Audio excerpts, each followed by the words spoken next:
অনেক দিন পর বাসায় মেহমান আসায় মেহমানদের জন্য আমি আজকে 10 পদের রান্না করলাম। তো হ্যালো এভরিওয়ান, আসসালামু আলাইকুম। কী অবস্থা সবার? আশা করছি আপনারা সবাই ভালো আছেন। আমি আল্লাহর রহমতে ভালো আছি। আজকে অনেক দিন পর বাসায় মেহমান আসায় আমি ওনাদের জন্য বিভিন্ন ধরনের রান্নার আইটেম করেছিলাম। আমি কিভাবে একা হাতে এত সব রান্না করলাম তাই নিয়ে থাকবে আজকের এই ব্লগটি। তো দেরি না করে শুরু করা যাক।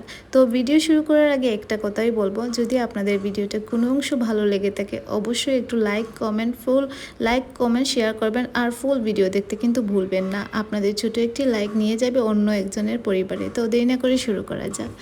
আজকে আমি ওনাদের জন্য রান্না করলাম গরুর মাংস, মুরগির মাংস, শুটকি বোনা, কলিজা বোনা, আরও অনেক কিছু। দেখতেই থাকুন।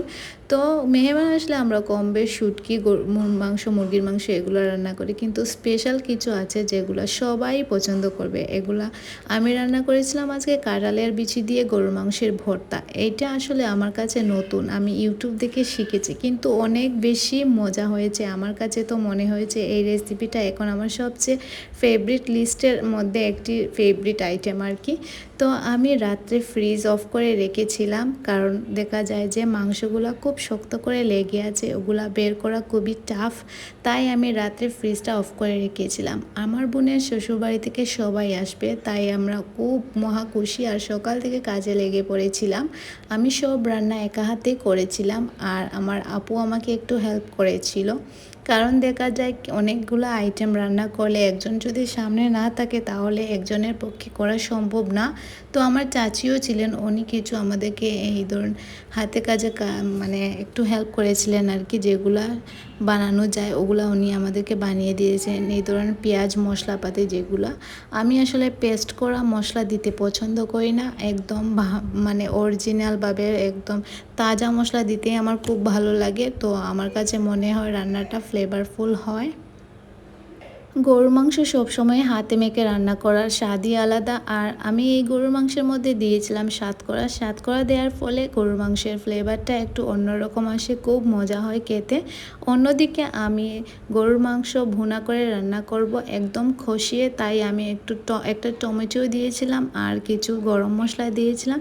এছাড়াও আমি এই রান্নার মধ্যে একটা সিক্রেট মশলা ইউজ করি, সেগুলো সব ধরনের গরম মশলা ওগুলাকে আমি ব্লেন্ডার করে তারপর দিই।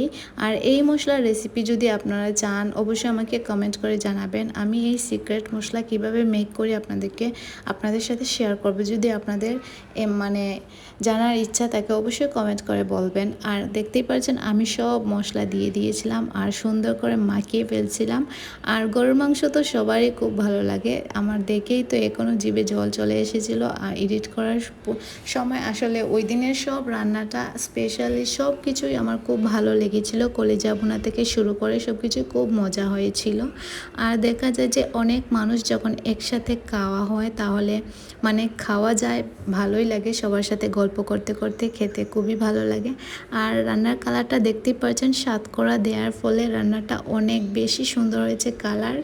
কালার যেমন লোভনীয়, খেতেও কিন্তু খুব মাশাআল্লাহ খুব বেশি মজা হয়েছিল। দেখতেই পাচ্ছেন, দেখেই মনে হচ্ছে খুব বেশি মজা হয়েছে।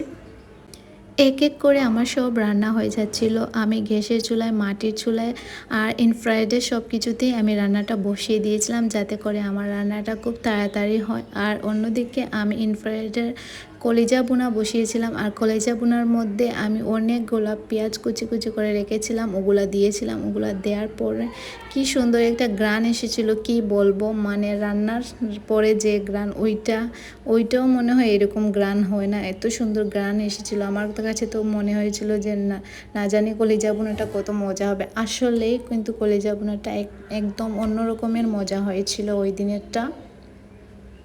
আমি সব ধরনের মশলা দিয়ে অনেকক্ষণ ধরে তেল দিয়ে কষিয়েছিলাম, এক্সট্রা করে কোনো পানি দেইনি, কারণ তেলের সাথে প্রথমে মশলা কষানো হলে রান্নাটা খুব সুন্দর হয়। তারপর আমি কলিজাটা দিয়ে দিয়েছিলাম।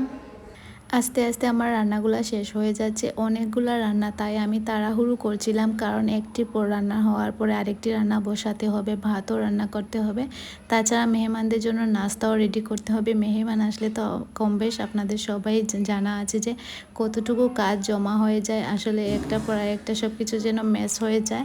আর অন্যদিকে আমি কচুরলতি রান্না করেছিলাম বাইম মাছ দিয়ে, দেখতেই পারছেন মাশাআল্লাহ কি সুন্দর কালার। এগুলো আমাদের বাগানের কচু, আমাদের বাড়ির পাশে অনেকগুলো কচু আছে আর ওখানে খুব সুন্দর করে লতি উঠেছে, তো আমার আম্মু নিয়ে এসেছিলেন আর আমি রান্না করে ফেললাম।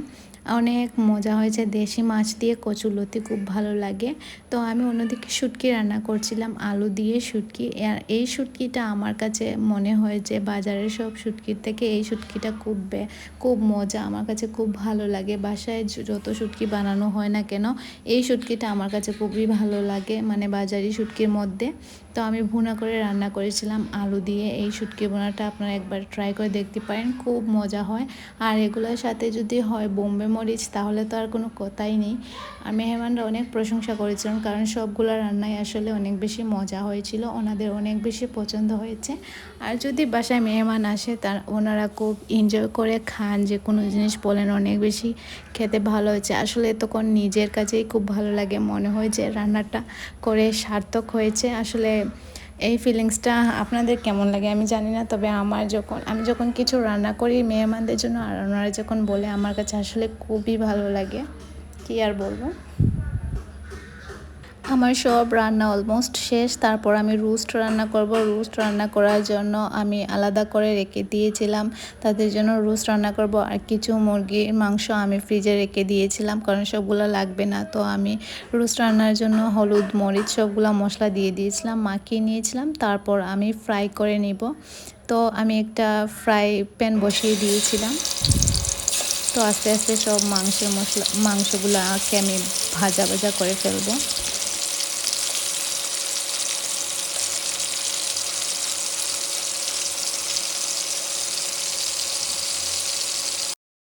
তো ফাইনালি আমার রান্নাবান্না শেষ হয়েছিল। এটা ছিল কাঁঠালের বিচি দিয়ে গরুর মাংসের ভর্তা। আস্তে আস্তে আমার সব রান্না শেষ হয়েছে, তো আমি একটু চেক করে দেখেছিলাম সব কিছু ঠিক আছে কি না। আসলে আমি সব কিছুর ফুল ভিডিও দিতে পারিনি, সব কিছুর ক্লিপ আমি নিইনি, তাই আর কি। তো আজকের মতো এখানেই বিদায় নিচ্ছি। ভালো থাকবেন সবাই, সুস্থ থাকবেন, আর পরবর্তী ভিডিও দেখার জন্য আমন্ত্রণ রইল। আল্লাহ হাফেজ।